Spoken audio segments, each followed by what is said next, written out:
1 करोड़ से अधिक केंद्रीय कर्मचारी, 78 लाख से अधिक पेंशन धारकों का सुप्रीम कोर्ट का बड़ा फैसला। केंद्र सरकार ने 18 माह का एरियर का कर दिया है बड़ा ऐलान। सरकार द्वारा 20% तक एडिशनल देने की जो मांग रखी गई है कर्मचारी संगठनों द्वारा, सरकार ने उस पर 3 बातों को मुहर लगा दी है।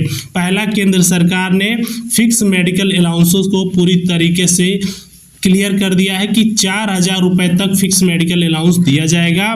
कर्मचारी संगठन का मांग 5,000 रुपए था। साथ में जो उम्र के आधार पर मैक्सिमम पेंशन वृद्धि का केंद्र सरकार ने ऐलान किया है। साथ में तीसरी जो बात मानी गई है, सीनियर सिटीजनों को रेलवे में किराया मुफ्त देने का ऐलान किया गया है। साथ में 18 माह का एरियर पूरी तरीके से एडिशनल पेंशन के साथ देने का ऐलान किया गया है।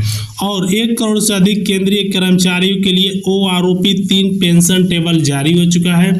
सिपाही से लेकर मेजर तक सबकी पेंशन बढ़ चुकी है। सभी लोग, अब उनका लिस्ट भी जारी हो चुका है, आप उनका लिस्ट में नाम भी देख सकते हैं। वही बात करते हैं, बहुत से पेंशन भोगी है जो 8वें वेतन आयोग में बेसिक पेंशन की बात कर रहे हैं। तो आपको बता देते हैं, कर्मचारी संगठनों ने भी ट्वीट कर कह दिया है कि सरकार या तो फिटमेंट फैक्टर जो 2.57 था उसको 3.68 करे, अर्थात आप सभी का फिटमेंट फैक्टर भी चेंज होने वाला है। साथ में एक जो भी आपको पैसा एरियर 18 माह का जो कोरोना काल में रुका गया था वह अगर ट्रांसफर किया जाएगा तो 55% DA/DR के साथ, जी हाँ 55% DA/DR के साथ अगर देखा जाए टोटल आपका कितना बाकी है पेंशन के रूप में, तो 2,78,924 रुपये पर कर्मचारी को केंद्र सरकार जो हमारे पेंशन धारक है जो कोरोना काल में जिनकी पेंशन रुकी गई थी उनको ट्रांसफर करने का ऐलान कर रही है। लेकिन अब सबसे इम्पोर्टेंट बात यह लिया जा रहा है कि क्या बेसिक पेंशन सुप्रीम कोर्ट इस पर मानेगा। बेसिक सैलरी को लेकर केंद्र सरकार ने यह भी कहा कि देखिए 8वां वेतन आयोग जिस प्रकार से महंगाई बढ़ रही है, सरकार ने वादा किया था जब 8वां वेतन आयोग लागू करेंगे तब 50% DA को बेसिक सैलरी में मर्ज कर देंगे। लेकिन सुप्रीम कोर्ट ने इस महंगाई को देखते हुए अभी इसको बेसिक सैलरी जो है आपका 27,000 से ऊपर करने का ऐलान किया गया। जिस महानुभाव का अगर सैलरी 18,000 रुपये है, केंद्र सरकार उन सभी को 27,000 रुपये करने का ऐलान कर दिया है।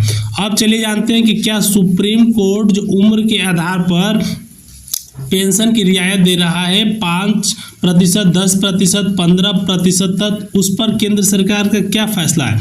तो सुप्रीम कोर्ट का जो अनुमान है कि मैक्सिमम जो आप सभी का पेंशन बढ़ेगा 4,500 रुपये तक मैक्सिमम इंक्रीज हो सकता है।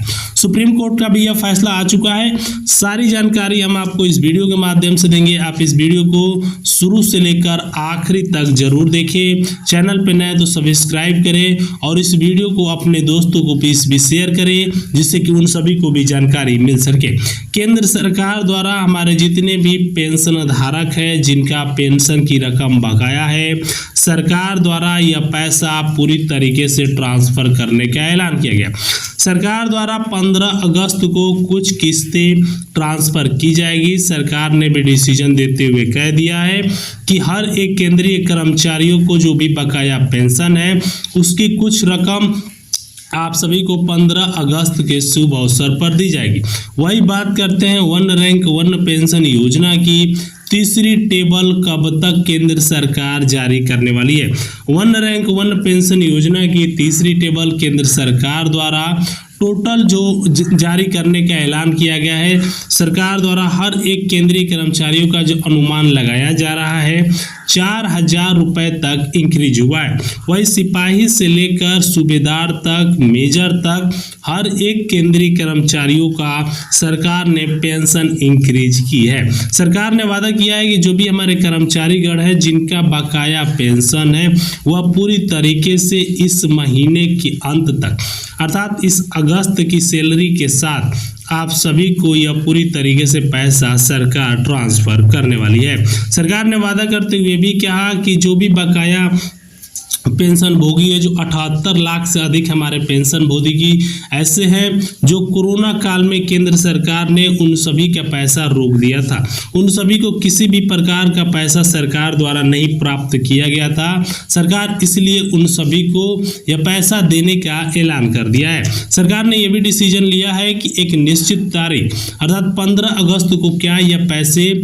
पूरी तरीके से ट्रांसफर सरकार कर पाएगी। तो मैं आपको बताना चाहूँगा कि केंद्रीय कर्मचारी और लाखों पेंशन धारकों को केंद्र सरकार ने 2 बड़े ऐलान भी करने वाली है। पहला, केंद्र सरकार द्वारा हर एक केंद्रीय कर्मचारियों की बेसिक सैलरी, जो सरकार द्वारा बेसिक सैलरी का इंतजाम, बेसिक सैलरी केंद्रीय कर्मचारियों को बढ़ेगा, जिससे कि हमारे केंद्रीय कर्मचारी, पेंशन धारक, जो रिटायरमेंट भूतपूर्व सैनिक है, उन सभी को इसका फायदा हो सके। सरकार ने डिसीजन लेते हुए ये भी कहा कि बहुत से हमारे कर्मचारीगण जिनका बकाया पैसा 2,78,924 रुपये है, उनको एडिशनल पेंशन भी सरकार देने की ऐलान कर रही है। अब सबसे इम्पोर्टेंट बात, क्या कर्मचारियों को यह पैसा उनको किस्तों में दी जाएगी या फिर केंद्र सरकार ने जो फिक्स मेडिकल अलाउंस 9 भत्तों में परिवर्तन करने की बात, क्या इन सभी पैसों को एक मुश्त ट्रांसफर करेगी? तो सरकार की माने तो केंद्रीय कर्मचारियों का ये सबसे शानदार तोहफा पूरी तरीके से डीओपीटी ने भी दिशा निर्देश दिया है कि जो भी हमारे केंद्रीय कर्मचारी हैं उन सभी को पीपीओ, जो पीपीओ केंद्र सरकार पेंशन भोगियों को साथ में जो फॉर्म 16 आपको बता देते हैं, पीपीओ आप सभी मतलब पेंशन पेमेंट आर्डर, पीपीओ एक महत्वपूर्ण दस्तावेज है। रिटायरमेंट के बाद पेंशन और फैमिली पेंशन को भुगतान किया जाता है। पीपीओ जारी होने के बाद पेंशन भोगियों को अच्छी तरीके से चेक कर लेना चाहिए कि उनका पूरा नाम, जन्म, इन सभी बराबर लिखा हुआ है। अगर किसी गलती पाई जाती है तो उसको सुधरवाल कर ले। डीओपीटी की तरफ पेंशन भोगियों को इस बात की भी ध्यान है, पीपीओ के साथ जो भी डॉक्यूमेंट है फॉर्म 16 मुहैया कराने पर ही पेंशन भुगतान किया जाएगा।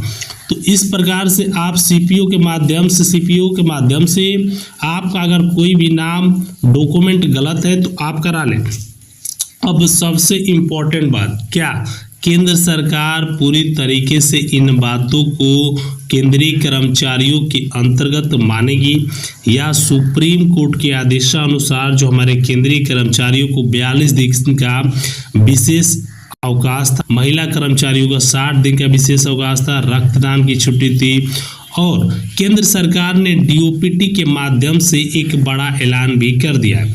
अब महिला सरकारी कर्मचारियों को केंद्र सरकार ने इसका लाभ देने का भी ऐलान किया है। तो आप सभी तक यह पैसा बढ़कर आने वाला है। जय हिंद, जय भारत।